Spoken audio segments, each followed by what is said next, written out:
नमस्कार, हम रेखा झा आइ अहाँ सबके बीच मिथिला के प्रसिद्ध पाबनि बरसाइत के किछु विधि विधान और एहि पाबनि में की सब ओरियान होइत अछि, केना होइत अछि से राखि रहल छी।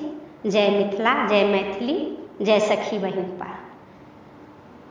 विवाह के बाद पहिल बरसाइत में जे पबनैतिन पाबनि पूजै छथि ओकर विशेष के जे होइ छै से ओरियान होइ छै, विधान होइ छै। तऽ हम सएह अपने लोकनिके कहि रहल छी जे की सब हेबाक चाही। पाबनि से एक दिन पहिले जे छै से पबनैतिन के माथा धो कऽ स्नान करक चाहिए और अरबा अरबाइन शुद्ध शाकाहारी भोजन करबाक चाहिए। संध्या काल गायन सबके बजा कऽ भगवती के गीत, ब्राह्मण के गीत, हनुमान के गीत, विषहरि के गीत, गौरी के गीत, पाबनि के गीत, नचारी गीत, एहि सब तरहक गीत होइत अछि। सबसँ पहिले हरदि के 5टा गांठ और 5 मूड़ी से हरियर दूध पीस कऽ एकटा अहिबाती के जे छनि से खोइछ दऽ कऽ तेल सिन्दूर दऽ कऽ हुनकासँ पिसबा कऽ गौरी के आराधना कयल जाइत अछि, गौरी गीत गबैत गबैत। और ओहिके हरदि और दूबि के पीस कऽ ओकर जे छै से प्रतिमा बनायल जाइत अछि। गौरी के प्रतिमा बना कऽ ओकरा जे छै से एकटा माटिक सुन्दर सनक सरबा के खूब सुन्दर सँ रंगि ढोर कऽ ओहिमे ओहि प्रतिमा के राखि हुनका धूप दीप देखा और लाल कपड़ा सँ झाँपि कऽ भगवती लग राखि देल जाइत छनि। दोसर, विषहरि जे बना कऽ पहिले नाग नागिन राखल रहैत अछि, एहिमे नाग नागिन के पूजा होइत अछि। कते ठाम 5 बहिन के सेहो पूजा होइत छनि। तऽ ओ विषहरि के सेहो रंग ढोर देल जाइ छनि, हुनको एक जगह पर भगवती लग राखि देल जाइ छनि विषहरि के गीत। तकर बाद लाबा भुजाइत अछि।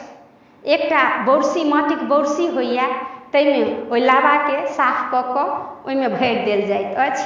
उड़ीदक दालि के बर बनायल जाइत अछि 14टा, ओकरा धागा सँ गाँथि कऽ आ ओहि बौरसी के गर्दनि में टाँगि देल जाइत अछि और सरबा लऽ कऽ झाँपि कऽ ओ बौरसी सेहो भगवती लग राखि देल जाइत अछि। ओकर बाद 5टा मैना के पात और 5टा केरा के पात पर 5टा चीज सँ से विषहरि लिखल जाइत अछि। जेना पहिल सिन्दूर, दोसर पिठार, तेसर चानन, चारिम मेहंदी, 5म काजर।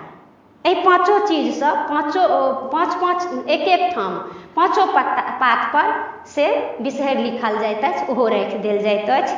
14टा बियन सेहो ओकरा अहाँ शुद्ध कऽ कऽ कनि रंग लगा कऽ या सिन्दूर पिठार लगा कऽ राखि लेब। तकर बाद से ओ जे सबटा ओरियान कऽ कऽ राखि लिअ। बरसाइत दिन जहन पबनैतिन स्नान करती तऽ स्नान केलाके बाद अपन जे नव वस्त्र रहतनि से पहिर, टिकली बिंदी लगा, सब आभूषण पहिर अपना आपके सुसज्जित कऽ और खोइछ लऽ कऽ एक हाथ में साजी में जे गौरी रहतनि से और दोसर हाथे माथ पर बौरसी लऽ कऽ गायन सबके संगे सब वस्तु सब लऽ कऽ बड़ गाछ तर जाइ छथि। ओतऽ जाकऽ पूजा आरंभ होइत अछि। पूजा पहिल पूजा ओतऽ मतलब स्थान के शुद्ध करी, आसन बिछाबी और पहिल पूजा गौरी के होइत अछि। दोसर पूजा विषहरि के कयल जाइत अछि। तेसर पूजा सावित्री के होइ छनि। एहिमे सोमा माय धोबिन के सेहो पूजल जाइत अछि। सबके प्रसादी में सबसँ पहिले जे छै से अहाँ मधुर मिष्ठान जे देबनि, औंकरी में अहाँके से मूंग और चना के फुला कऽ औंकरी जे होइ छै सेहो प्रसादी पर देल जाइ छै।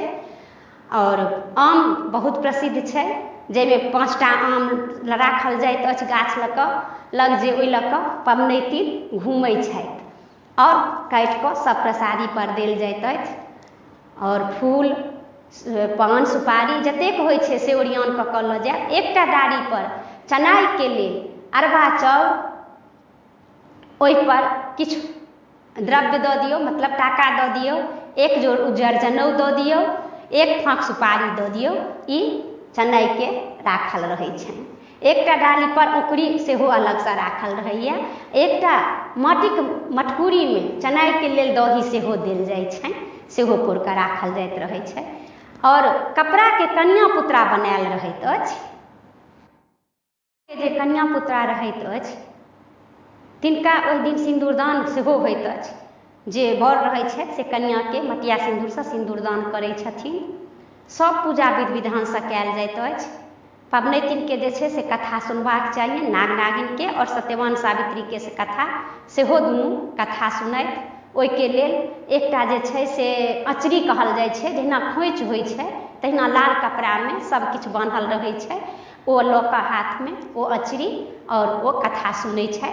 कथा सुनलाक बाद पूजा केलाके बाद सब चीज के उत्सर्ग कयल जाइत अछि। पबनैतिन जे छै से 5टा आम लऽ कऽ 5 बेर पहिले घुमती, ओकर बाद से लाल या पियर जे ताग रहत ताहि लऽ कऽ 3 बेर जे बड़क गाछ होइ छै तिनका परिक्रमा करैत ओ धागा बान्हती। ओकर बाद जे छै से जे बियन होइया ओहि लऽ कऽ हवा कयल जाइ छै। हवा केलाके बाद पबनैतिन ओहि बड़क गाछसँ गर्दनि मिलै छथि, गला मिलै छथि, फेर गोर लागि कऽ सब चीजके उत्सर्ग कऽ ओतऽसँ विदा होइ छथि, घर अबै छथि। घर आबि कऽ पहिले सबसँ पहिले गोसाउनिके गीत हैत, गोसाउनिके प्रणाम करती, गोर लगती। ओकर बाद जे छै से अपनासँ जतेक श्रेष्ठ रहथिन सबके पैर छू। ओहि दिन जे छै से मीठ भोजन कयल जाइत अछि। नमक नहि, ओहि दिन नून नहि खायल जाइ छै, बिना नमक के खाना, बिना नून के भोजन ओहि दिन करै छथि पबनैतिन। तऽ खीर, जेना खीर भेल, मधुर भेल, फल भेल, आम केरा सब चीज एकटा थारी में हुनका लेल राखल रहै छनि। और 5टा अहिबाती के सेहो हुनके संगे से ओहिठाम खुआयल जाइ छनि। हुनको सब चीज जे पबनैतिन खेती से हुनको पात पर 5टा 11टा जतेक अहिबाती हुए से सबके संगे लागल खुआबी, सबके तेल सिन्दूर दियनि। ओकर बाद जे छै से एकटा के बियनि दऽ कऽ सबके प्रणाम कऽ कऽ विदा करी। फेर साँझ में जे छै से साँझ कोबर गीत होइ छै, विषहारा के गीत होइ छै, पाबनि के गीत होइ छै, नचारी गीत होइ छै। एहि सब तरहे पूजा के अहाँ विधान के कोनो अंत नहीं छै। जतेक होय से विधि विधान से खूब सुंदर से अइ, कियाकि ई जे अछि से सुहागक लेल बहुत पैघ मानल जाइत अछि। एहि पाबनि के, बरसाइत पाबनि के सब सुहागिन करै छथि मिथिला में और मोन से करबाक चाहिए और सावित्रिये सनक सबके भाग्य होनि से बर मनबाक चाहिए। जय मिथिला, जय मैथिली।